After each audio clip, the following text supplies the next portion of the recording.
Welcome to the class 12 students. This is the second part of the chapter ecosystem.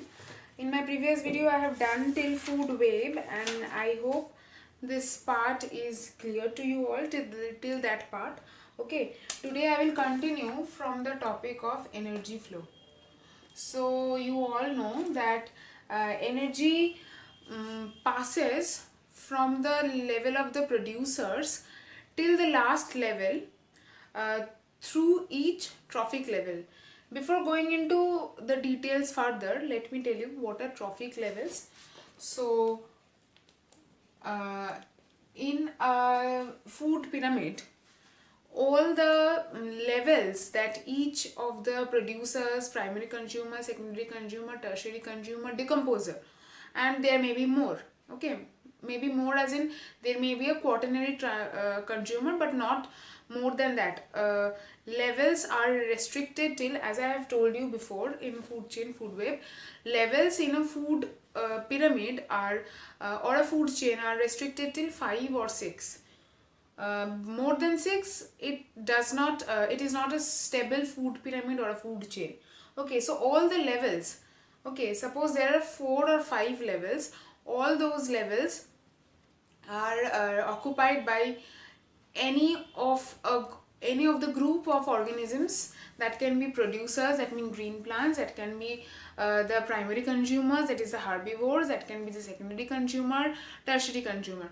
All those levels are known as trophic levels. Okay, so now as the definition goes, the process in which the modified solar energy is trapped by the producers means the green plants. So the green plants trap the solar energy and produce food, that means carbohydrate, by the process of photosynthesis. Okay, and then this energy the solar energy has already been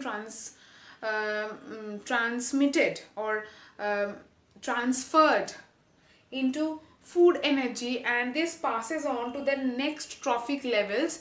That means from the producers to the primary consumers, from the primary consumers to the secondary consumers, and then to the tertiary consumers, and lastly to the decomposers. Through the food chain, from the producers to the consumers in an ecosystem is known as energy flow.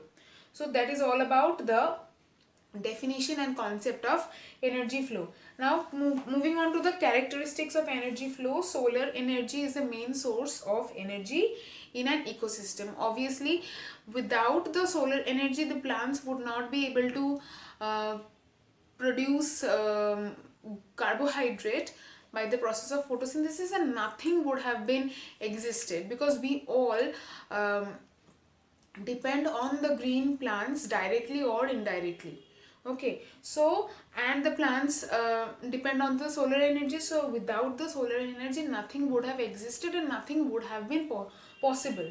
Okay, next, energy flow is unidirectional. So whatever energy is passed on to from the producers to the primary consumers will not, any part of it will not come back to the producers.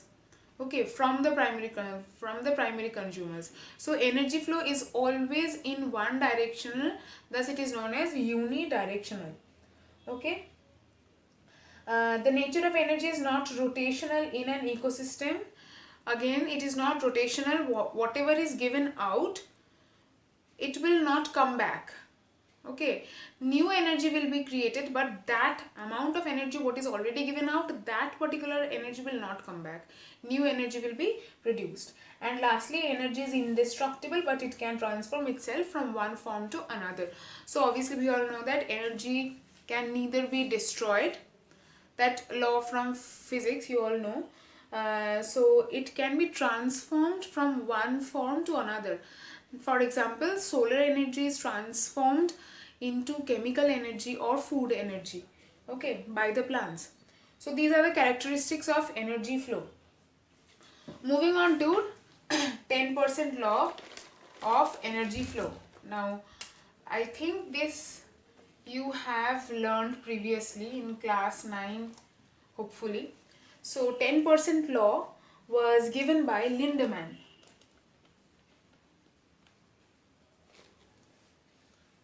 Lindemann formulated this law. This law states that 10% of total energy is transmitted during every flow through several trophic levels.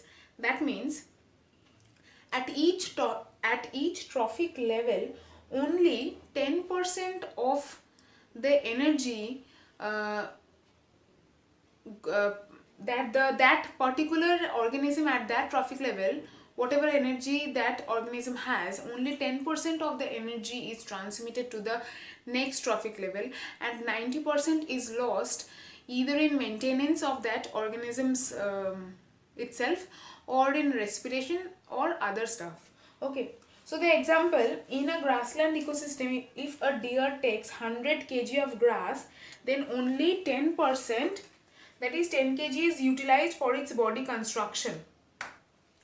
Let me draw it so that you will be able to understand better. So suppose there is a deer, okay, and the deer has takes 100 kg of grass, okay, and out of 100 kg, that means 100 kg will be the plants, not the deer. 100 kg of grass will be the grass, okay. From it, deer is only getting 10 kg of it, okay.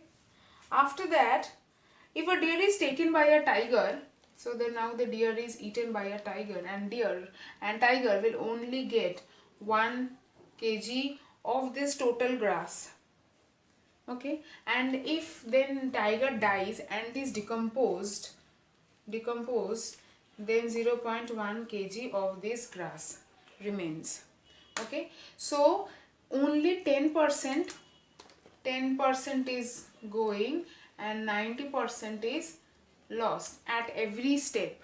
As you can see, from 100 to 10 to 1 to 0.1. So at every step, 90% of the energy of that trophic level is lost, and only 10% is passed on to the next level. In this case also, of 10 kg, only 1 kg is utilized by the tiger, the rest 9 kg is lost, okay. So this is the 10% law of energy flow. Next, starting with the stages of energy flow.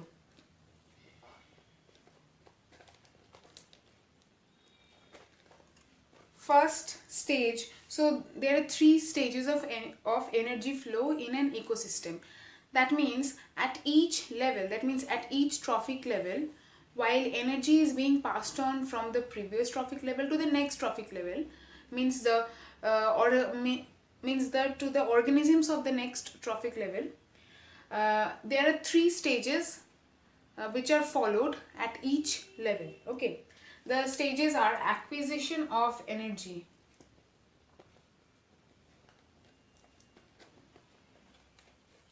so first stage is about acquiring the energy. Suppose we are talking about the producers, they will acquire the energy. The first step is that they will acquire the energy. So how will they acquire the energy? They will trap the solar energy and they will perform photosynthesis, and then they will produce food for themselves in the form of glucose or carbohydrate. Next step is use of energy. Now the energy that they produce, the food energy that they produce, will be used up by themselves. That energy will be used up for their metabolic purposes, okay. Third stage is transfer of energy. So now whatever is used up by them, that is lost, right? Means lost or used up. Second step done. And even after that, whatever energy remains, that will be transferred to the next level. That means, as we have talked about the 10% law, that supposedly the 10% will be transferred to the next level. So that is the third step and the final step of the process of the energy flow, okay. So at every step, these 3 stages or these 3 steps are followed. That is acquisition of energy, use of that energy, and transfer of the remaining amount of energy. So next, coming to the energy flow models, there are two models in your book, and this is the first one, the one way energy flow model or the single way model. As you can see, it is written here. So this one way model is all about the single way through which the energy passes through the trophic levels, and also which follows the 10% law. Okay, so here you can see the sun, from which the solar energy is trapped by the producers or the green plants. Okay, and then some amount of energy here is also lost. Okay, as you can see. Next, moving on to the second level, that is the herbivores or the primary consumers, those who directly depend on the producers. Okay, now from the green plants, energy is passed on to the herbivores, but some amount of energy is lost here. Next, moving on to the next category or the next trophic level, which are the carnivores, and this is the trophic level number 3. And from the carnivores, means from the herbivores, energy is passed on to the carnivores, and there also certain amount of energy is lost. Here also it is lost, as you can see. So only 10% of the energy, of the total energy of that particular trophic level, passes on to the next trophic level. Okay, this is the next model, which is known as the Y-shaped energy flow model, and it is also known as double channel model. So why is the name double channel or Y shaped? Okay, so let's analyze the picture. Again, just like any other energy flow model, it will start with the sunlight, and then it will move on to the autotrophs of the green plants, and from there it is dividing into two pathways, which is making that two channel or double channel or Y-shaped structure. Okay, so both the grazing, as you can see, the H means herbivores and DC means decomposers. Both the grazing and the detritus food chain operates in the same type of ecosystem. So herbivore, that is the grazing food chain, and decomposers make the detritus food chain. Okay, and in nature two food chains are separated, but basically they are not so. This double channel model shows the passage of energy through the grazing and detritus food chain. This model is extremely realistic and practical, more practical than the single channel model, the previous model that I discussed. In time and space, this model separates these two types of food chain. Okay, so this is all about the Y-shaped model of energy flow.